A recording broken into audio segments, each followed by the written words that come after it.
En el video anterior concluimos nuestro estudio sobre el libro de Daniel, o al menos eso creíamos. Pero en el último video acá he aprendido algo respecto al colmo de la maldad y es necesario hacer una corrección. Cuando estudiamos el colmo de la maldad dijimos que el colmo de la maldad es la persecución. Pero esa explicación se nos quedó a medias, pues la persecución es en realidad el resultado del colmo de la maldad. Dice Daniel 8:23, y cuando el reinado de estos llegue a su fin y los malvados lleguen al colmo de la maldad, entonces se levantará un rey de rostro soberbio y diestro en confundir. Ya sabemos que estos son los reinos representados por los 4 cuernos, o sea, los reinos griegos. El 8:23 es la explicación que da el ángel Gabriel de Daniel 8:9. Esos dos versos son paralelos, están hablando de la misma cosa. Y sabemos que después de los 4 cuernos surge un cuerno que crece hacia el sur, el este y la tierra deseable, y luego se engrandece hasta el cielo. Vimos que ese cuerno tiene un doble significado. Representa tanto al imperio romano como al anticristo. Cuando dice que crece hacia el sur, el este y la tierra deseable, está hablando de la Roma de los Césares. Pero cuando dice que se engrandece hasta el cielo, ahí está hablando de la Roma de los papas. Ese doble significado lo vemos también en Daniel 8:23. Pues cuando estudiamos ese pasaje vimos que la frase rostro soberbio fue originalmente usada por Moisés para referirse a aquellas naciones paganas que habrían de venir y remover a Israel de la tierra que Dios les había dado si ellos desobedecían a Dios. Eso literalmente ocurrió primero cuando los asirios arrancaron a Efraín y las demás tribus del norte de su tierra y las llevaron cautivas a Media. Y luego se volvió a cumplir con el reino del sur, Judea, cuando Nabucodonosor llevó cautivo a los judíos a Babilonia. Y se volvió a cumplir una vez más cuando después de las 70 semanas los romanos destruyeron a Jerusalén en el año 70. De modo que el rey de rostro soberbio representa a la Roma de los emperadores, el cumplimiento literal. Y la frase diestro en confundir se refiere a la Roma de los papas, que es el cumplimiento espiritual. Y ahora aquí viene lo importante. El verso dice que primero los malvados llegarían al colmo de la maldad, y entonces se levantaría un rey de rostro soberbio y diestro en confundir. Y si el colmo de la maldad viene antes que el rey de rostro soberbio y diestro en confundir, y el rey de rostro soberbio y diestro en confundir es quien desata la persecución, entonces el colmo de la maldad no puede ser la persecución como habíamos creído. El orden que presenta Daniel 8:23 es primero el colmo de la maldad, entonces se levanta el rey de rostro soberbio y diestro en confundir, que es quien comienza la persecución. Cuando estudiamos el colmo de la maldad, hace un par de videos atrás vimos una porción de Mateo capítulo 23. Y aunque no lo notamos en aquella ocasión, la verdad es que el hecho de que el colmo de la maldad viene antes que la persecución está claramente expresado en ese pasaje. Allí Jesús llama a los líderes religiosos generación de víboras, y aún no había muerto cuando dijo esas palabras. Ellos ya eran una generación de víboras, desde mucho antes de matar a Cristo. El mismo Juan el Bautista les había llamado así 3 años y medio atrás. Y entonces, ¿qué es el colmo de la maldad? ¿Y por qué resulta en persecución? En ese mismo pasaje de Mateo 23, del que estamos hablando, Jesús menciona a Abel el justo, el primer justo martirizado. Esto nos lleva a 1 de Juan capítulo 3, verso 12, donde dice: no como Caín, que era del maligno y mató a su hermano. ¿Y por qué causa lo mató? Porque sus obras eran malas y las de su hermano justas. O sea, que los hacedores de malas obras, por alguna razón, no pueden estar juntos a los que hacen obras justas. De eso ya fuimos advertidos desde el mismo día en que Adán y Eva pecaron, de la enemistad que habría entre la simiente de la serpiente y la simiente de la mujer. Y no tuvimos que esperar mucho para ver esa enemistad en acción, pues el mismísimo primer ser humano nacido en este mundo de pecado resultó ser simiente de la serpiente y mató a su hermano. Todos los seres humanos, usted y yo, o somos simiente de la serpiente o somos simiente de la mujer. O somos hijos de Dios o somos hijos del diablo. Aquí no hay puntos intermedios. O recoges o desparramas. Y ciertamente nosotros no somos salvos por las obras, pero nuestras obras siempre van a resultar o buenas o malas, según a quien hayamos aceptado por Padre. Por esa misma razón los judíos mataron a Cristo, porque las obras de ellos eran malas y las de Cristo justas. Ellos hacían lo malo, explotaban a la gente, se enriquecían a cuenta de la miseria de otros, manifestaban egoísmo, orgullo, arrogancia y todas las otras cosas que podemos ver en el mismo capítulo 23 de Mateo y en otros muchos pasajes de los evangelios. Sin embargo, hacían a la gente creer que ellos obraban conforme a lo que Dios mandaba. Así que no solo eran malos, sino que pretendían tener la aprobación de Dios, haciendo lucir a Dios como un Dios injusto, caprichoso y arbitrario.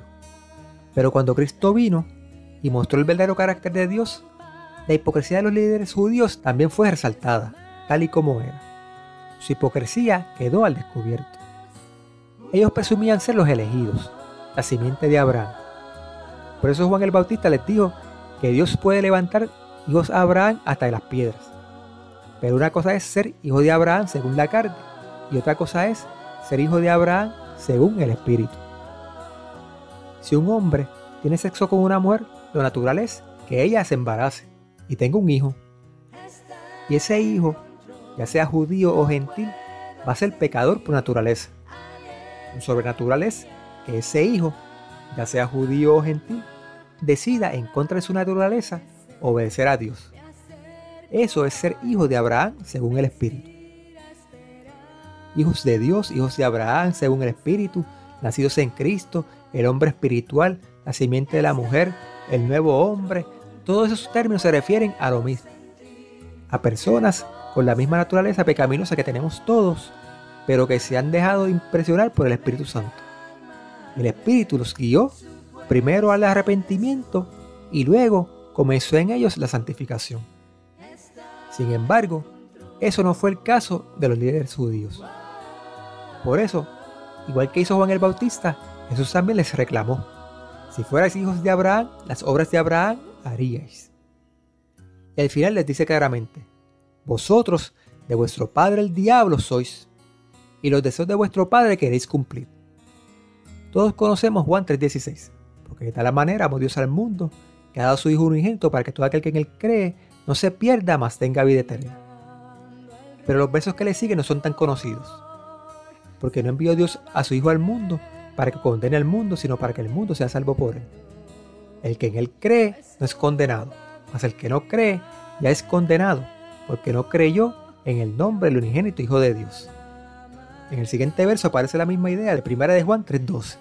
Y la razón por la cual son condenados es porque la luz vino al mundo, pero los hombres prefirieron las tinieblas antes que la luz, y esto debido a que sus obras eran malas. Lo mismo que dice sobre Caín en 1 de Juan 3:12. Y la razón por la cual mató a su hermano, porque sus obras eran malas y las de su hermano justas. Sigue diciendo: porque todo aquel que hace lo malo aborrece la luz, y no viene a la luz para que sus obras sean redargüidas. Pero el que obra verdad viene a la luz, para que sus obras sean manifestadas que son hechas en Dios. Por eso Caín mató a Abel, porque la mera existencia de Abel daba testimonio de la maldad de Caín. Por eso los líderes religiosos mataron a Cristo, porque la mera existencia de Cristo daba testimonio de la maldad de ellos. Por eso mismo murió Juan el Bautista. Por eso mismo fue apedreado Esteban. Y por esa misma razón el anticristo desató la persecución sobre los que permanecían fieles a la palabra de Dios. Y miles estuvieron dispuestos a perseguirlos y cumplir los deseos del anticristo. El anticristo definitivamente llegó al colmo de la maldad hace tiempo. Pero hace falta que al ejército de la humanidad, que también ha llegado al colmo de la maldad, se le una. Ahora, no pensemos que el colmo de la maldad es simplemente ser malo. Pablo dice a los cristianos: por tanto nosotros todos, mirando a cada descubierta, como en un espejo la gloria del Señor, somos transformados de gloria en gloria en la misma semejanza, como por el Espíritu del Señor. Aquí Pablo está hablando de lo mismo que leímos en Juan capítulo 3. Solo que Juan usa la figura de la luz y Pablo usa la figura de reflejo en un espejo. Juan dice que Jesús es la luz que vino al mundo. Pero Jesús dice: vosotros sois la luz del mundo. Así que Cristo es la luz, pero nosotros, si nos estamos dejando impresionar por el Espíritu, y el Espíritu ha comenzado la obra de santificación en nosotros, entonces inevitablemente reflejaremos la luz de Cristo. Eso nos lleva de vuelta a 2 Corintios 3, donde Pablo usa la figura del espejo. Notemos que Pablo usa la frase mirando a cara descubierta. Hay que ir un poco para atrás y veremos que Pablo está tomando como ejemplo la experiencia de Moisés, el cual hablaba con Dios no en sueño o en visión, sino cara a cara, y debido a ello su rostro resplandecía y tenía que cubrirse con un velo para que las personas pudieran mirarle sin sentir molestia por la luz que irradiaba. Pero la invitación de Pablo es a mirar a cara descubierta. Nos va a incomodar hacerlo, porque al mirar la perfección de Cristo veremos que nos falta un largo trecho para asemejarnos a Él. El meollo del asunto está en voluntariamente fijar nuestros ojos en Cristo, aunque nos cause molestia. Esa es la impresión que causa el Espíritu Santo, de la cual hablamos hace un rato. Él nos dice, mira a Cristo. ¿Haría Jesús eso? ¿Agrada eso a Dios? Y por supuesto, la única guía infalible que el Espíritu Santo usa para guiarnos hacia lo correcto es la palabra que Él mismo inspiró, la Santa Biblia. Pero debemos quitarnos el velo de la justicia propia. En otras palabras, debemos quitarnos el velo de las excusas. Esas excusas solo se basan en prejuicios y tradiciones, y como dice el refrán, las excusas solo complacen al que las da. Pero esas excusas jamás nos justificarán ante Dios. Ante Dios esas excusas son trapos de inmundicios. ¿Quieren que les dé algunos ejemplos de esas excusas? Los 10 mandamientos Cristo los clavó en la cruz. El sábado es para los judíos. Nosotros no adoramos a la Virgen, los santos y las reliquias. Nosotros las veneramos. Nosotros guardamos el domingo porque es el día en que Cristo resucitó. Y podría seguir dándole muchos más ejemplos de excusas. Pero ninguna de esas aseveraciones se puede sostener con la Biblia. Son solo excusas. Pero en fin, ya sea que usemos el ejemplo de la luz o el ejemplo del espejo, el asunto es que si hacemos de Cristo el centro de nuestra vida, sometemos nuestra voluntad a Dios y decidimos hacer su voluntad en lugar de complacernos a nosotros mismos, terminaremos reflejando lo que contemplamos. Y ahí es que está el problema de la cristiandad, que medio complacemos a Dios, pero a la misma vez seguimos complaciéndonos a nosotros mismos. Hacemos las cosas que Dios manda, siempre y cuando no vaya en contra de lo que nos gusta. No crucificamos al viejo hombre, simplemente lo ponemos a dieta un poco. No hay entrega total, solo nos entregamos a medias. Y un cristiano medio entregado no es sino un cristiano mediocre. La palabra mediocre no está en la Biblia, pero sí la palabra hipócrita. Esa es la situación de más del 90% de los cristianos en el mundo entero, sin dejar fuera ninguna denominación. Y la razón por la cual los cientos de millones de cristianos en el mundo no pueden convencer al resto de la humanidad de las bondades de ser cristiano. Al pueblo de Israel se le encomendó la tarea de evangelizar al mundo, mediante su testimonio. Israel falló y Dios levantó la iglesia para ocupar su lugar. Pero la cristiandad ha dado tan mal testimonio que difícilmente logran convencer a algunos. Solo menos de un 10% de toda la cristiandad está decidida a hacer la voluntad de Dios, sin importar qué. Todos los hipócritas y los pecadores que llegan a conocer a esos verdaderos cristianos y ven la luz de Cristo reflejada en ellos, o son convencidos de pecado y desean llegar a ser como ellos, o prefieren no tener nada que ver con esa luz que hace notable su pecado y su hipocresía. Que el Espíritu Santo es un crítico de nuestro carácter. Nos dice, eso está mal, eso es pecado. ¿Qué estás haciendo? ¿Qué estás pensando? Y a nadie le gusta la crítica. Y la razón por la cual no nos gusta es por nuestra misma naturaleza. Hace falta ser humilde y obediente. Y eso nunca nos saldrá naturalmente. Cuando estudiamos las 70 semanas, el tiempo de gracia que Dios dio a los judíos después del cautiverio en Babilonia, vimos que terminaron en el año 34 con el apedreamiento de Esteban y el inicio de la persecución de los cristianos por parte de los judíos. Lo que hemos dicho tiene que ver con la pregunta de por qué el colmo de la maldad genera persecución. Pero no respondemos la pregunta de qué es el colmo de la maldad. Bueno, en realidad sí la respondimos, si es que logro leer entre líneas. Pero si vamos al libro de Hechos y leemos el discurso de Esteban, allí veremos claramente qué es el colmo de la maldad. Duros de cerviz e incircuncisos de corazón y de oídos, vosotros resistís siempre al Espíritu Santo. Como eran vuestros padres, así también sois vosotros. Eso es el colmo de la maldad, resistir al Espíritu. Hablamos hace un momento de cuando contemplamos a Cristo, terminamos pareciéndonos a Él. Nos convertimos en reflejos suyos, reflejamos su luz. Pero eso es algo que ocurre en nosotros, no por nosotros mismos. Es una obra que realiza el Espíritu Santo. Es lo que los teólogos llaman justicia impartida, y en la Biblia se le conoce como santificación. Pero hay quienes se resisten a que el Espíritu Santo realice esa obra en ellos. Ese es el pecado imperdonable cual Cristo nos advirtió. El Espíritu Santo nos habla de dos maneras. La primera, impresionando nuestros corazones. Esa vocecita interna que nos dice, eso no está bien. Pero también nos habla por medio del testimonio de los verdaderos cristianos, tal y como lo hizo por medio de Noé durante 120 años. Cada martillazo que daba Noé, el arca que día a día iba tomando forma, daban testimonio de que Dios no se agradaba de las obras de los hombres y de la inminente destrucción del mundo.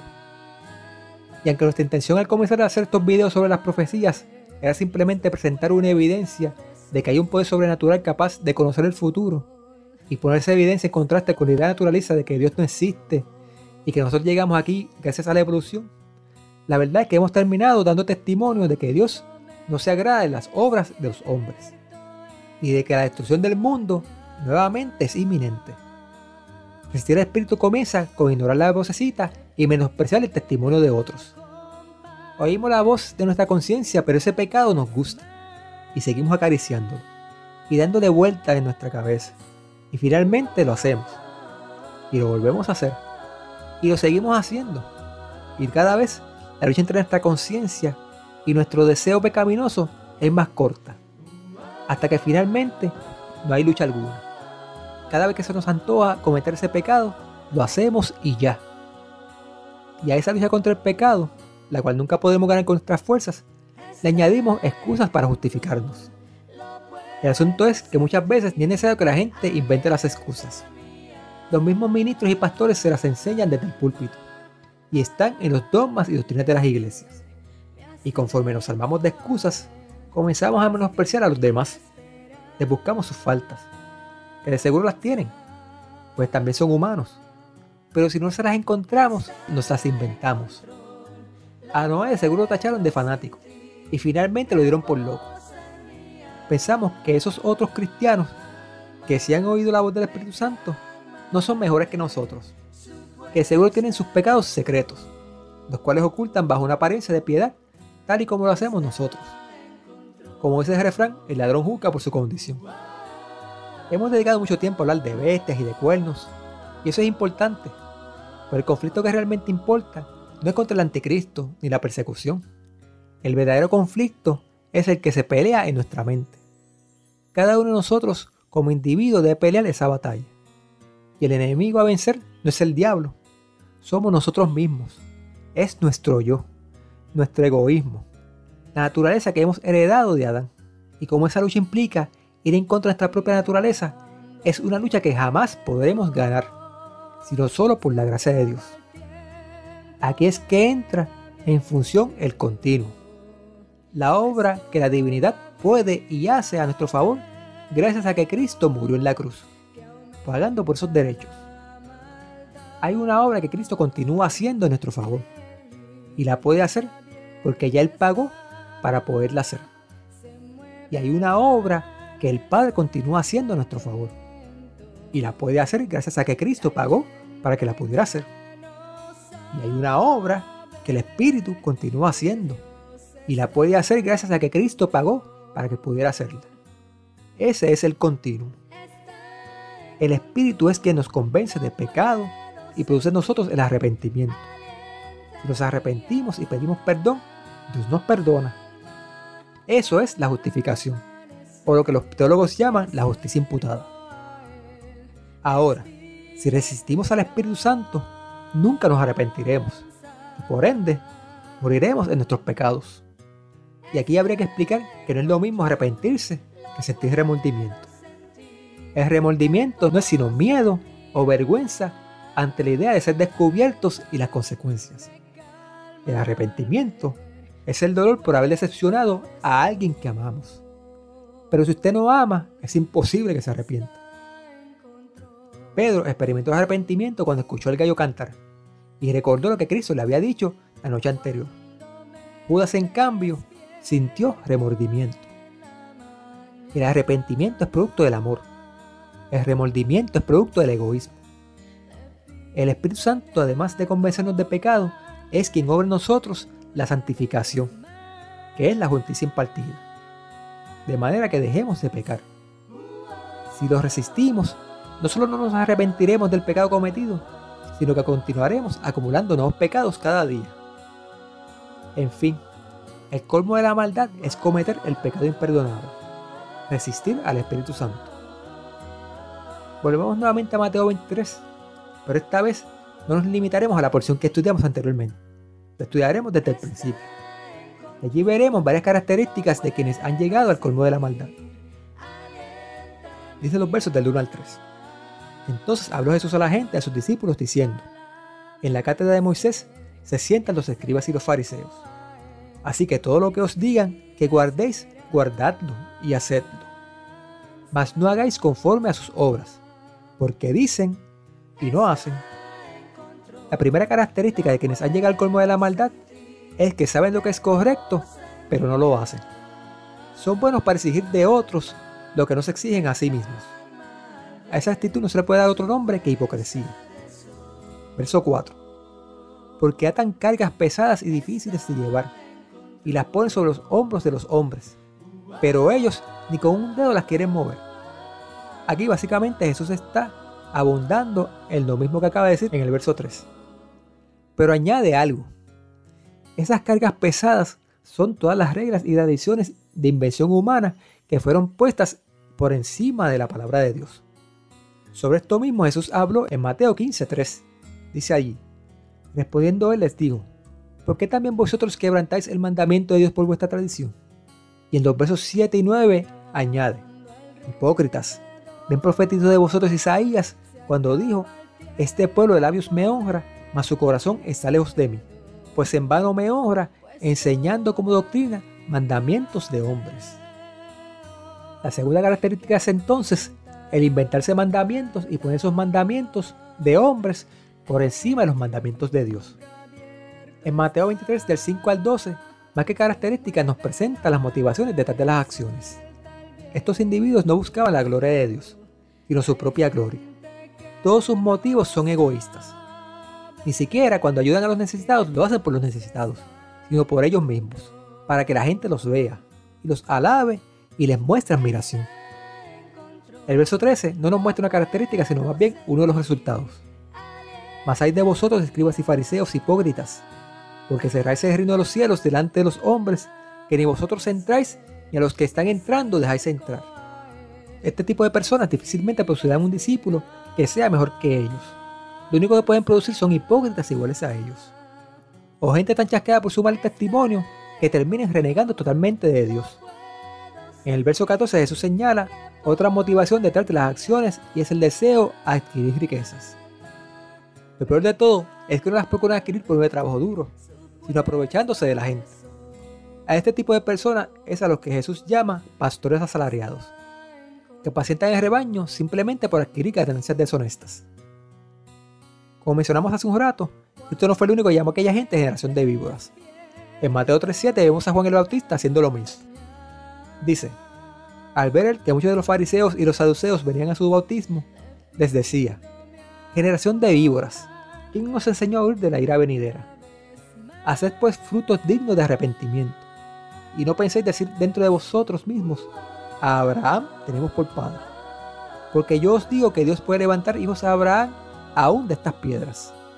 Esa es otra característica de quienes han llegado al colmo de la maldad, que siendo malos, pretenden ser los representantes escogidos de Dios. En Mateo 23:15 Jesús reanuda su discurso sobre los líderes religiosos. Hay de vosotros, escribas y fariseos, hipócritas, porque recorréis mar y tierra para hacer un prosélito, y una vez hecho, lo hacéis 2 veces más hijos del infierno que vosotros. El hacer un prosélito implica adoctrinarlo. Claro está, esa adoctrinación no será conforme a la palabra de Dios, sino conforme a todas las actitudes mencionadas, en especial a las enseñanzas de tradiciones y mandamientos de mención humana.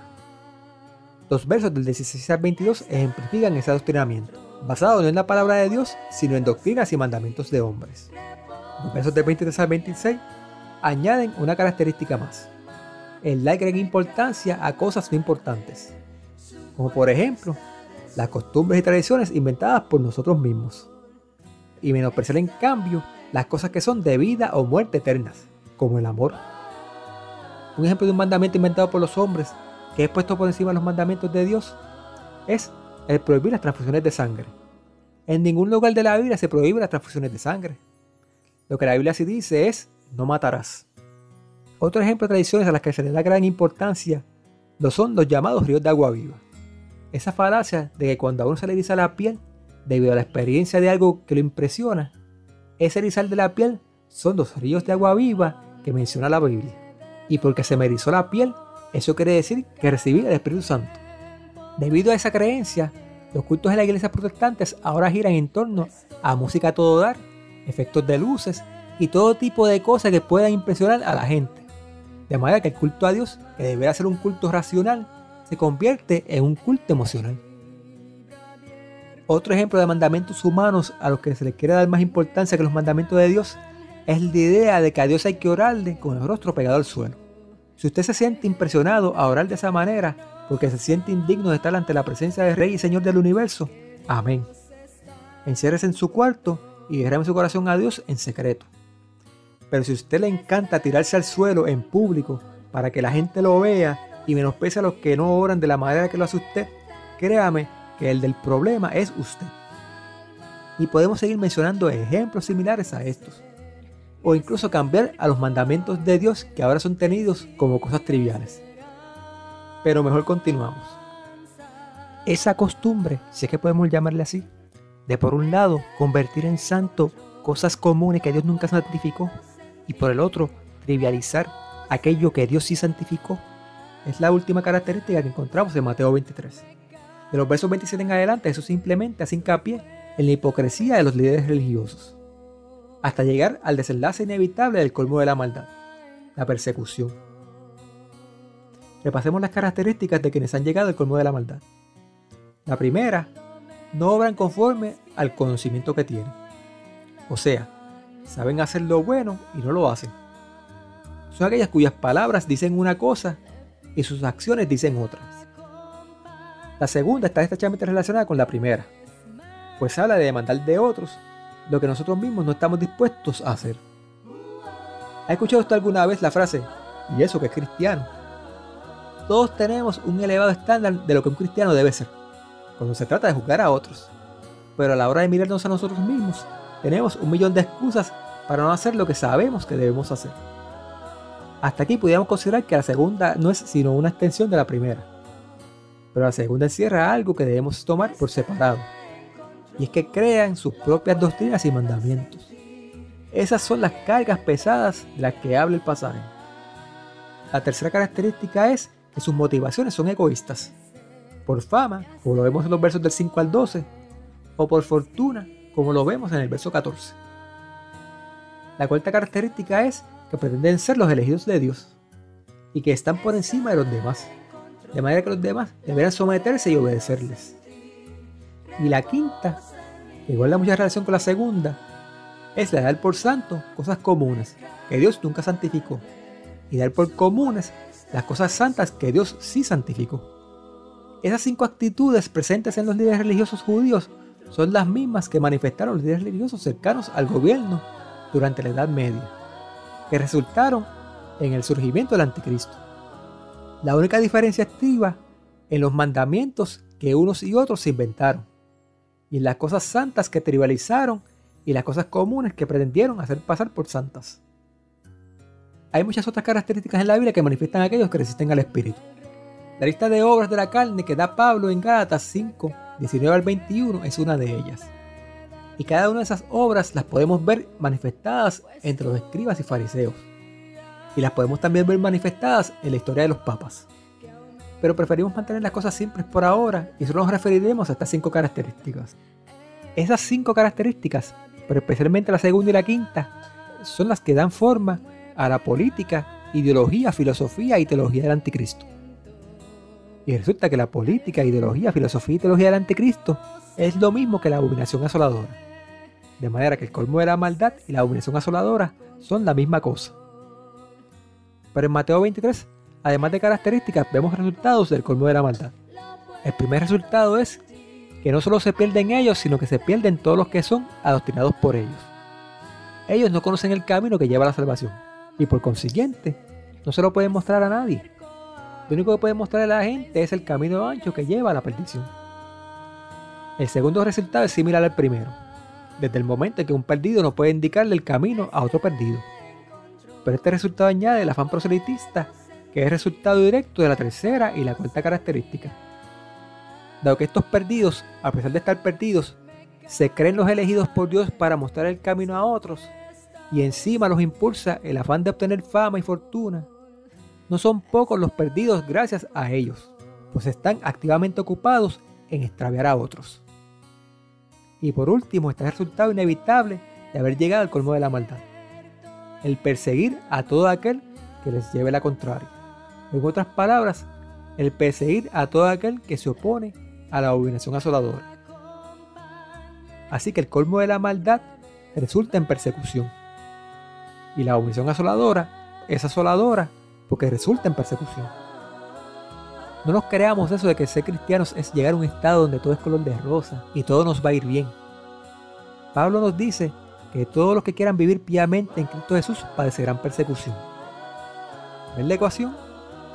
Vivir piamente en Cristo es igual a persecución. Y vean que no dice algunos, dice todos. Persecución de los de afuera, persecución de los de nuestra misma casa, persecución en el trabajo. Por algún lado habrá persecución. Y si no la hay, entonces preocúpese. Porque si no sufrimos persecución, eso quiere decir que aunque nos decimos cristianos, en realidad no hay mucha diferencia entre nosotros y el resto del mundo. Si el mundo no nos persigue, es simple y sencillamente porque el mundo nos reconoce como suyos. Pero si usted no se conforma, no se amolda al mundo, créame que si no le ha llegado la persecución, ya viene en camino. Así que la persecución no es el colmo de la maldad como habíamos creído, sino el resultado inevitable de haber llegado al colmo de la maldad. Todo aquel que resiste al Espíritu Santo es un perseguidor en potencia. Solo le falta un empujoncito, si es que ya no vive hostigando a alguien en el trabajo o en su misma casa. Es hablando de persecución con lo cual Cristo termina sus ayes contra los fariseos. Por tanto, he aquí yo envío a vosotros profetas, y sabios y escribas, y de ellos a unos mataréis y crucificaréis, y a otros de ellos azotaréis en vuestras sinagogas, y perseguiréis de ciudad en ciudad, para que venga sobre ustedes toda la sangre justa que se ha derramado sobre la tierra, desde la sangre de Abel el justo hasta la sangre de Zacarías, hijo de Beraquías, al cual ustedes mataron entre el templo y el altar. De cierto os digo que todo esto vendrá sobre esta generación. Jerusalén, Jerusalén, que matas a los profetas y apedreas a los que son enviados a ti. ¿Cuántas veces quise juntar tus hijos como la gallina junta sus pollos debajo de sus alas y no quisiste? He aquí vuestra casa os es dejada desierta. Porque os digo que desde ahora no me veréis hasta que digáis bendito el que viene en el nombre del Señor. Así termina el capítulo 23 de Mateo. No olviden el orden. Primero los malvados llegan al colmo de la maldad, entonces se manifiesta el anticristo, y el anticristo guía a los malvados a perseguir a los justos. Ese mismo orden lo vimos en el video anterior, cuando estudiamos en el capítulo 12 de Daniel, que ya para el año 508 la abominación asoladora había tomado forma, y 30 años después, en el 538, surgió el anticristo. Y después de eso, siguieron 1260 años de persecución. Como vimos en el video anterior, el colmo de la maldad o abominación asoladora se completó en el año 508. Pero ya desde mucho antes se habían venido acumulando esas herejías que comenzaban a dar forma a la abominación asoladora. Muchas de esas herejías fueron copiadas de la filosofía griega, y esta a su vez las copió de Babilonia y de Egipto. De modo que muchas de esas herejías son milenarias. Con Constantino comienza la mezcla de la política con la religión, y así se siguen acumulando herejías, especialmente aquellas que reemplazan a Cristo y su obra en el santuario celestial, hasta que en el 508 se añade la herejía que faltaba, la doctrina de que el obispo de Roma puede juzgar a todos, incluso a los reyes, pero él no puede ser juzgado por nadie, sino solo por Dios. No es que ahí terminen las herejías. La iglesia continuó creando dogmas después del 508 y lo sigue creando aún hoy día. Pero en el 508 se completó todo lo necesario para la exaltación del obispo de Roma, de modo que pudiera convertirse en el anticristo. 30 años después, en el 538, el emperador Justiniano establece al obispo de Roma como cabeza de la iglesia y corrector de los herejes. La abominación asoladora ya estaba, solo faltaba que se le diera a alguien el poder para imponerlo. Eso fue lo que ocurrió en el 538. Lo próximo es la asolación o persecución, que comenzó tan pronto el anticristo se vio con poder para hacerlo. Y conforme todos los reyes de Europa iban reconociendo su autoridad, así también fue aumentando la extensión de sus persecuciones. El 1131 dice: y de él saldrán fuerzas armadas y contaminarán el santuario de la fortaleza, y quitarán el continuo, y pondrán la abominación asoladora. Sin olvidar que de es una continuación de la explicación de la visión del capítulo 8, y que en esa visión se presenta a Roma y al anticristo simbolizados por el mismo cuerno que crece mucho hacia el sur, el este y hacia la tierra deseable, y después se engrandece hasta el ejército del cielo, y parte del ejército de las estrellas del cielo echa por tierra y las pisotea. Tenemos entonces que concluir que si el cuerno tiene un doble significado, entonces este pasaje de Daniel 11:31 también debe tener un doble significado. Uno literal, que se refiere a la Roma imperial, y otro espiritual, que se refiere a la Roma de los papas. Del primero, que se refiere a la Roma imperial, hablaremos en el próximo video cuando estudiemos el discurso de Mateo 24. Por ahora nos concentraremos en el segundo, el que tiene que ver con el anticristo. Ya vimos 2 videos atrás que el santuario de la fortaleza es el santuario celestial. Obviamente el anticristo no puede literalmente reunir fuerzas armadas y atacar el santuario celestial. Entonces, ¿cómo es que lo contamina? La respuesta nos la da el mismo verso: quitando el continuo e imponiendo en su lugar la abominación asoladora. Esa abominación asoladora que incluye todas aquellas herejías que echan por tierra la verdad de que Cristo intercede por nosotros en el santuario celestial, y que gracias a esa intercesión el Espíritu Santo nos guía al arrepentimiento. El Padre nos concede el perdón y el Espíritu Santo obra en nosotros en la santificación. Resumiendo, en Mateo 23 vemos que el colmo de la maldad es anterior a la persecución. En Daniel 8:23 vemos el mismo orden: primero el colmo de la maldad, después el anticristo y finalmente la persecución. Y en Daniel 12, como vimos en el video anterior, primero viene la abominación asoladora en el año 508, después el anticristo en el año 538, y la persecución llegó tan pronto el anticristo tuvo poder para hacerlo. En los 3 pasajes vemos el mismo orden. Así que primero viene el colmo de la maldad o abominación asoladora, después viene el anticristo, y entonces viene la asolación o persecución. Después de esa corrección podemos pasar a estudiar el capítulo 24 de Mateo, que será el tema de nuestro próximo video. Hasta el próximo video, que Dios les bendiga.